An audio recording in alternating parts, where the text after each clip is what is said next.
கற்றது உலகளவாகவும் கல்லாதது கைமண்ணளவாகவும் இருக்கட்டும். Hello everyone, எல்லாரும் எப்படி இருக்கீங்க? நல்லா இருக்கீங்களா? இந்த வீடியோ உங்ககிட்ட பேச டாபிக் என்ன அப்படின்னு பார்த்தீங்கன்னா உலக செய்திகள் தான். ஸோ உலக செய்திகள் அப்படின்ட்டு வரும்போது டக்குனு மைண்டு வருது இப்போலாம் என்ன அப்படின்னு பார்த்தீங்கன்னா இந்தியா வர்சஸ் யூஎஸ் அப்படிங்கிற மாதிரி தான் போயிட்டு இருக்கு. அண்ட் ரீசெண்டாக நடந்து முடிஞ்ச சைனாவில் நடந்த மிகப்பெரிய மாநாடு, ரஷ்யாவிலேருந்து புட்டின் அவர்கள் வந்திருந்தாங்க, இந்தியாவிலேருந்து பிரைம் மினிஸ்டர் அவர்கள் போயிருந்தாங்க.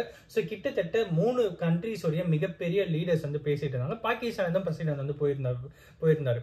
ஸோ 4வதா ஒரு மிகப்பெரிய கண்ட்ரி வந்து என்ட்ரி கொடுக்குறாங்க. அந்த கண்ட்ரி வந்து லாஸ்ட் பட் நாட் லீஸ்ட் அப்படிங்கிற மாதிரி வேற லெவல்ல ஒரு என்ட்ரி. ஸோ அந்த கண்ட்ரி யார் அப்படிங்கிற ஒரு விஷயங்கள் ஒரு பக்கம் பேச போறோம். சைனால அப்படி என்ன நடந்தது அப்படிங்கிற ஒரு விஷயம் வந்து பேச போறோம். ட்ரம்ப் அவர்கள் தூங்கவே இல்லை, நிஜமா அவர் தூங்கவே இல்லை. அந்த அளவுக்கு அவர் வந்து ஹீஸ் லைக் அது எப்படி இப்படி நடக்கலாம் அப்படின்ற அளவுக்கு அவர் யோசிக்க ஆரம்பிச்சார். சைனா பார்த்து நீ இதை பண்ணுவியா இப்படிதானே நாங்க இருந்தோம் அப்படி இப்படின்னு சொல்லி பேச ஆரம்பிச்சிருக்காரு. அவர் என்ன பேசினார் அப்படிங்கிற ஒரு விஷயங்கள் வந்து பேச போறோம். அண்ட் லிட்ரலி இது வந்து ரொம்ப ரொம்ப இன்ட்ரெஸ்டிங்கான ஒரு வீடியோ அப்படின்னு நம்ம வந்து சொல்லலாம். ஸோ ரீசெண்டா என்ன நடந்தது அப்படின்னா ஜப்பானுக்கு வந்து பிரைம் மினிஸ்டர் அவர்கள் போயிருந்தாங்க. ஸோ அதை முடிச்சுட்டு அப்படியே வந்து சைனாக்கு போயிருந்தாரு. அங்கே வந்து ஒரு மாநாடு நடந்தது. அந்த மாநாட்டுல நிறைய நாட்டு தலைவர்கள் வந்து வந்திருந்தாங்க. முக்கியமா சொல்ல போனா விளாடிமிர் புட்டின் அவர்கள் வந்திருந்தாங்க, ரஷ்யன் பிரசிடென்ட் வந்திருந்தாரு, ஜி ஜின்பிங் அவர்கள் சைனாவோட பிரசிடென்ட் அங்கதான் இருந்தாரு, அப்புறம் வந்து இந்தியன் பிரசிடென்ட் இருந்தார். ஸோ 3 பேருமே அங்கதான் இருந்தாங்க. பாகிஸ்தான் பிரசிடென்ட் கூட போயிருந்தாங்க. ஓகேங்களா? ஸோ அவங்க கூட வந்து பேசிட்டு இருந்தாரு. பாகிஸ்தான் பிரதமரும் வந்து ரஷ்யன் பிரதமரும் கூட சில டிஸ்கஷன்ஸ் போயிட்டு இருந்தது. ஸோ எங்க நாட்டுக்கு வந்து சில விஷயங்கள் நம்ம வந்து கோரிலேட்டடா இருக்கணும், ஒன்னா இணைஞ்சு வேலை செய்யணும் அப்படின்ற அளவுக்கு பாகிஸ்தான் பிரதமர் அவர்கள் வந்து ரஷ்யன் பிரசிடென்ட் கிட்ட பேசின மாதிரி சில விஷயங்களும் வந்து ஆர்டிகல்ஸ் பார்க்க முடியுது. ஸோ இவ்வளவு பெரிய விஷயங்கள் நடந்தது. அதுக்கப்புறம் வந்து நேற்று என்ன ஆச்சுன்னா நம்மளுடைய பிரசிடென்ட் அவர்கள் பிரைம் மினிஸ்டர் வந்து கிளம்பி வந்துட்டாங்க. ஓகேங்களா? ஸோ மாநாடு எல்லாம் முடிச்சுட்டு அங்கேருந்து கிளம்பிட்டாங்க. பட் விளாடிமிர் புட்டின் அவர்கள் அங்கேயே தான் இருக்காரு. ஏன்னா வந்து நேற்று அவங்களுக்கு வந்து ஒரு இண்டிபெண்டன்ஸ் டே மாதிரி ஜப்பான் கிட்ட இருந்து அவங்களுக்கு வந்து செகண்ட் வேர்ல்டு வார் முடிஞ்ச அப்புறம் ஒரு ரிலீஃப் கிடைச்ச டே அப்படிங்கிறதுனால ஒரு இண்டிபெண்டன்ஸ் டே கொண்டாடிட்டு இருக்காங்க.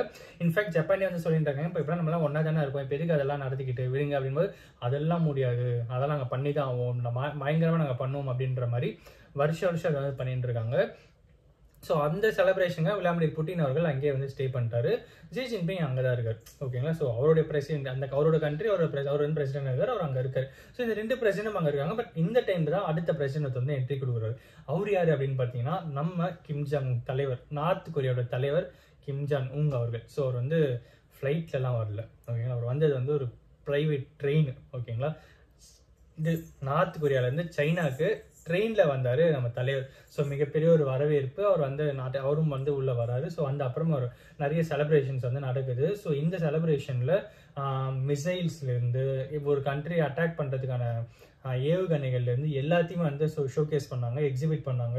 கிட்டத்தட்ட எங்க பவர் நீ பாரு, இதுதான் சைனா, இதுதான் எங்களோட பவர்ன்ற அளவுக்கு எக்ஸிபிட் பண்ணாங்க அப்படின்னே சொல்லலாம். சப்மரின் தண்ணியில இருந்து தாக்குற மிசைல்ஸ்ல இருந்து, லேண்ட்ல இருந்து தாக்குற மிசைல்ஸ், ஏர்ல இருந்து தாக்குற மிசைல்ஸ் சொல்லிட்டு எல்லா மிசைல்ஸும் வந்து எக்ஸிபிட் பண்ணியிருந்தாங்க. அமெரிக்காவை ஸ்பெசிஃபிக்கா சில விஷயங்கள் சில இடத்துல இருந்து டார்கெட் பண்ணா எந்த அளவுக்கு பிளாஸ்ட் ஆகுமோ அந்த அளவுக்கான மிசைல்ஸுமே அவங்க வந்து வச்சிருந்தாங்க. அவ்வளோ பெரிய விஷயமா அது வந்து நடந்தது அப்படின்னே வந்து சொல்லலாம். ஓகேங்களா? ஸோ இவ்வளோ பெரிய விஷயமா தான் இன்னைக்கு நடந்திருந்தது. ஸோ இது முடிஞ்ச அடுத்த இன்னைக்கு மார்னிங், ஓகேங்களா, அமெரிக்காவில் வந்து லிட்டரலி நைட்டு இன்னைக்கு மார்னிங் வந்து ட்ரம்ப் அவர்கள் வந்து ஒரு போஸ்ட் போட்டிருக்காரு. ஸோ அவருக்குன்னு தனியாக ஒரு பிரைவேட் ஒரு சோஷியல் மீடியாவே இருக்கு. ஓகேங்களா? ஸோ அவருக்குன்னே இருக்கிற அவரே ஹேண்டில் பண்ற ஒரு சோஷியல் மீடியா. ஓகேங்களா? எக்ஸ் தளத்துலேருந்து அவர்லாம் வந்து ரிமூவ் பண்ணிட்டாங்க ஆல்ரெடி. ஸோ அதெல்லாம் பெரிய பஞ்சாயத்தாக போயிட்டு இருந்தது. ஸோ அவருக்குன்னே இருக்கிற சோஷியல் மீடியாவில் அவர் வந்து ஒரு போஸ்ட் போடுறாரு. என்ன அப்படின்னு பார்த்தீங்கன்னா, டியர் சைனா, அதாவது ஜி ஜின்பிங் அவர்கள் வந்து சொல்றாரு, என்னுடைய வாழ்த்துக்கள், நீங்க வந்து அன்னைக்கு அதாவது செகண்ட் வேர்ல்டு வார் ஜெயிக்கிற டைம்ல யூஎஸ் தான் உங்களுக்கு வந்து சப்போர்ட் பண்ணுச்சு, அது நீங்க வந்து சொல்லி காட்ட முடியுமா? இன்னைக்கு நீங்க வந்து எங்களை எதிர்த்து நிக்கிறீங்க, பட் ஆனா அன்னைக்கு செகண்ட் வேர்ல்டு வார் டைம்ல உங்களுக்கு சப்போர்ட் பண்ணது யூஎஸ் தான். உங்க நாட்டு வீரர்கள் மட்டும் இறந்து போகல, எங்க நாட்டு வீரர்களும் உங்களுக்காக இறந்து போயிருக்காங்க அப்படிங்கிற ஒரு விஷயத்த சொல்றாரு. அதெல்லாம் ரெஸ்பெக்டபிள் விஷயங்கள் தான், ஹானர் பண்ண வேண்டிய விஷயங்கள் தான், மதிக்கத்தக்க விஷயங்கள், கரெக்டான விஷயம் தான். பட் அதுக்கப்புறம் என்ன சொல்றாரு அப்படின்னு பாத்தீங்கன்னா அதுதான் செம்ம காமெடி. அவர் சொல்ற விஷயம் வந்து இதெல்லாம் நீங்க பண்ணீங்க ஓகே, பட் இருந்தாலும் வந்து என்னுடைய ரிகார்ட்ஸ், என்னுடைய கன்கிராச்சுலேஷன்ஸ், நீங்க வந்து இண்டிபெண்டன்ட் ஆனதுக்கு என்னுடைய கன்கிராச்சுலேஷன்ஸ். கூடவே உங்களோட தலைவர்கள், உங்க ஃப்ரெண்ட்ஸ் 2 பேர் இருக்காங்க. யாரு? நம்ம புட்டின் அவர்களும் இவரு கிம் ஜாங் உங் அவர்கள். ஓகேங்களா? ஸோ நார்த் கொரியாவுக்கும் யூஎஸ்க்கும் ஆகவே ஆகாது, அது ஒரு பஞ்சாயத்து. அது என்னன்னு சொல்றேன். ஸோ இவங்க இந்த 2 நாட்டு தலைவர்களுமே என்னோட விஷஸ் வந்து சொல்லிக்கோங்க அப்படின்ற மாதிரி சொல்லி, எனக்கு தெரியும் நீங்க 3 பேரும் சேர்ந்து அமெரிக்காவை அடிக்கிறதுக்கு ஸ்கெட்ச் போட்டீங்கன்னு எனக்கு தெரியும், நான் பாத்துக்கிறேன் அப்படின்ற அளவுக்கு வந்து ஒரு ட்வீட் போட்டிருக்காரு. ட்வீட் இல்ல, அவரோட போஸ்ட் வந்து போட்டிருக்காரு. ஸோ நார்த் கொரியாவுக்கும் யூஎஸ்க்கு என்ன பிரச்சனை அப்படின்னு பாத்தீங்கன்னா, ஒரு நாடு அமெரிக்காவை எதிர்க்கிறதுக்குனே வளர்ந்த நாடு எது அப்படின்னு பார்த்தீங்கன்னா நார்த் கொரியா தான். அவங்களோட மெயின் கோல், அவங்களோட மெயின் நோக்கம் என்ன அப்படின்னு பார்த்தீங்கன்னா அமெரிக்காவை எதிர்க்கணும், அமெரிக்காவை வந்து அகைன்ஸ்டா இருக்கணும், அமெரிக்காவை வந்து அழிக்கணும் அப்படிங்கிற ஒரே ஒரு எண்ணத்தோடவே வளர்ந்த ஒரு நாடு தான் வந்து நார்த் கொரியா. அதுக்காகவே உலகத்தில் இருக்கிற நிறைய நாடுகள் அவங்க மேலே சாங்ஷன்ஸ் வச்சிருக்காங்க. என்ன சாங்ஷன் பார்த்தீங்கன்னா ட்ரேட் சாங்ஷன்ஸ். ட்ரேட் அவங்க கிட்ட எந்த ட்ரேடும் பண்ணக்கூடாது, டூரிசம்ஸ் மற்ற நாட்டிலேருந்து யாரும் உள்ள போகக்கூடாது, வெளியே வரக்கூடாது அப்படின்ற பயங்கர சாங்ஷன்ஸ் வந்து நார்த் கொரியாவுக்கு போடப்பட்டிருக்கு. அதுக்கான முக்கிய காரணம் வந்து அமெரிக்காவை அவங்க எதிர்க்கிறாங்க அப்படிங்கிற ஒரே ஒரு காரணம் தான். அமெரிக்காவை எதிர்க்கிறாங்கன்ற ஒரே காரணத்துக்காக அவங்ககிட்ட மிகப்பெரிய சாங்ஷன்ஸ் இருக்கு. அந்த எல்லாத்துக்கும் மேல அமெரிக்காவை எதிர்க்கிறது மட்டும்தான் அவருடைய மிகப்பெரிய நோக்கமா இருக்கு. இன்கேஸ் அமெரிக்காவுக்கு அதே மாதிரி, அமெரிக்காவுக்கு நார்த் கொரியாவுக்கு, நார்த் கொரியாவுக்கு அமெரிக்காவுக்கு, இந்த மாதிரி தான் ரெண்டு கண்ட்ரியுமே அந்த பக்கம் போயிட்டு இருக்கு. இது ஒரு பக்கம் ஒரு விஷயம் இருக்கு. பட் இன்னொரு பக்கம் என்ன நடந்திருக்கு அப்படின்னு பாத்தீங்கன்னா இந்தியாவுடைய ப்ராடக்ட்ஸ். ஸோ இந்தியாவோட ப்ராடக்ட்ஸ் நம்மளாம் வந்து ஈஸியாக சொல்லிட்டு போயிடலாம், பரவாயில்ல நம்மளாம் மேனுஃபேக்சர் பண்ணுறோம், நம்ம வந்து அமெரிக்காவுக்கு விற்க முடியல, என்ன சைனா இப்போ ஃப்ரெண்டாக இருக்காங்களா, அவங்க கிட்ட விற்கலாமே, அவங்ககிட்ட நிறைய ரிசோர்ஸஸ் இருக்குது, பாப்புலேஷன்ஸ் இருக்குது, அங்கே விட நம்ம இங்கே விற்றா நம்ம இன்னும் ப்ராஃபிட் அப்படின்னு கேட்டிங்கன்னா லிட்ரலி அது வந்து ரொம்ப ரொம்ப சேலஞ்சிங்கான விஷயம். எதனால் அப்படின்னு பார்த்தீங்கன்னா நீங்களே யோசிச்சு பாருங்க. இப்போ நம்ம மார்க்கெட்டு போகிறோம், ஏதாவது ஒரு ப்ராடக்ட் வாங்குறோம், ஒரு ப்ராடக்ட் வந்து 100 ரூபாய்னா இதே சைனா மேக் ப்ராடக்ட் பாப்பா 20 ரூபாய் கிடைக்கும், 30 ரூபாய் கிடைக்கும், அப்படின்னா 50 ரூபாய் கிடைக்கும் அப்படின்னு சொல்லுவாங்க. ஸோ அப்போ யோசிச்சு பாருங்க, சைனாவில் ஒரு ப்ராடக்ட் வந்து கம்மி ப்ரைஸில் கிடைக்குது, குவாலிட்டியாக கிடைக்குது, ரொம்ப ரொம்ப நல்ல ப்ராடக்டாக கிடைக்குது, அங்கே இருக்கிற மேன் பவர்லேருந்து எல்லாமே ரொம்ப ரொம்ப சிம்பிளாக இருக்குது. அண்ட் எல்லாத்துக்கும் மேலே அங்கே இருக்கிற ப்ரொடக்ஷன், அங்கே இல்லாத ப்ரொடக்ஷனே கிடையாது. ஸோ அந்த அளவுக்கு இங்கே எல்லாத்துலேயுமே ப்ரொடக்ஷன்ஸ் இருக்குது, எல்லாத்துலேயுமே அவங்க வந்து டாப் மோஸ்ட்டில் இருக்காங்க, ரொம்ப ரொம்ப அட்வான்ஸ்டாக இருக்காங்க, டெக்னாலஜி வைஸ்லேருந்து மொத்தத்துலேயுமே அட்வான்ஸாக இருக்காங்க. இப்போ கூட நீங்கள் ஏதாவது சேட்டு கடைகள்னு என்ன சொல்கிறேன்னா, நிறைய பேர் வந்து சின்ன சின்ன அந்த எலக்ட்ரிக்கல்ஸ் கடை, சாஃப்ட்வேர் கடைகள்லாம் வச்சுருப்பாங்க. அங்கே இப்போ நீங்கள் போய் பார்த்தீங்கன்னு வச்சுக்கோங்களேன், அங்கே சில advanced IT related, technological related ப்ராடக்ட்ஸ்லாம் இருக்கும். ஸோ அந்த ப்ராடக்ட்ஸ்லாம் நீங்கள் எடுத்து பார்த்தீங்கன்னா அது இன்னும் அட்வான்ஸ்டாக இருக்கும், நல்லாயிருக்கும்.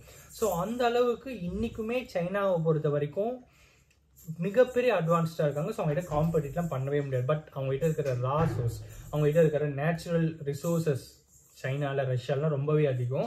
அதெல்லாம் நம்ம வாங்கி இங்கே நம்ம ஏதாவது ப்ராடக்ட் ரெடி பண்ணால், லைக் இவி பேட்டரிஸு, அப்புறம் வந்து நிறைய விஷயங்கள் இருக்குது. ஸோ இந்த மாதிரிலாம் விஷயங்கள் நம்ம யூஸ் பண்ணோம் அப்படின்னா India will be the top most country in future. அடுத்த 10 வருஷத்தில் இன்னைக்கு இந்தியா, சைனா, ரஷ்யா 3 கண்ட்ரியும் சேர்ந்து இருக்கிற ஜிடிபி விட அமெரிக்காவை டச் கூட பண்ண முடியாது. ஸோ அந்த அளவுக்கு அமெரிக்கா அதிகமாக இருக்காங்க. But at the same time இந்த 3 கண்ட்ரி இன்னைக்கு இருக்கிற ஒற்றுமையோட அடுத்த 10 வருஷத்துக்கு இருந்தாங்கன்னா அமெரிக்கா ஒன்றுமே கிடையாது. ஸோ இதுதான் வந்து ஃபின்லாந்து பிரசிடென்ட் ஒருத்தர் இருக்கார், ஓகேங்களா. ஸோ அவர் வந்து ட்ரம்ப் அவர்கள் கூட கல்ஃப் விளையாடுற ஒரு பர்டிகுலர் பர்சன். அவர் என்ன சொல்றாரு அப்படின்னு பார்த்தீங்கன்னா, இங்கே பாருங்க, அமெரிக்கா வந்து ஒரு இந்தியான்ற கண்ட்ரி, சவுத் ஏஷியாஸில் இருக்கிற கண்ட்ரி, எஸ்பெஷலி இந்தியான்ற கண்ட்ரி நீங்கள் எதிர்த்து நின்னீங்கன்னா அது ஆபத்து நமக்கு தான், யூரோப் கண்ட்ரிஸுக்கும் யூஎஸ்க்கு தான் ஆபத்து. அதனால தயவு செஞ்சு அது மாதிரி பண்ணாதீங்க, ரொம்ப ரொம்ப ஆபத்து யூஎஸ்க்கு அப்படிங்கிற விஷயத்தையுமே அவர் வந்து சொல்லியிருக்காரு. ஸோ அந்த அளவுக்கு India is biggest strongest country. இருந்தாலும் இப்போ இவ்வளவும் வந்து பண்ணிட்டு இருக்கிறது ட்ரம்ப் அவர்கள் தான். So it is not like India versus USA, it is like India versus Trump, ஓகேங்களா. ஸோ இப்படி தான் போயிட்டு இருக்கு. இன்னைக்கு இதை தான் நான் உங்ககிட்ட ஷேர் பண்ண நினச்சேன். உலக செய்திகள் செம்ம ட்விஸ்டோட அங்கங்கே போயிட்டு இருக்கு. எனக்கு இன்ஃபேக்ட் நான் நேற்று வரைக்கும் நான் யோசிச்சு பார்க்கவே இல்லை கிம் ஜாங் அவர்கள் வந்து உள்ள வந்து சேருவார் அப்படின்னு சொல்லிட்டு. பட் இன்னைக்கு அவரும் வந்திருக்காரு. ஸோ ஃபியூச்சரில் என்ன ஆகும் அப்படின்னு we have to wait and see அப்படிங்கிறது தான் லிட்டரலி ட்ரூ திங். இன்னைக்கு இதை நான் உங்ககிட்ட ஷேர் பண்ண நினச்சேன். நான் ஒருத்தருக்கு நாலேஜ் ஷேர் ஆகும்னு சொல்லி நான் நம்புறேன். Thank you so much.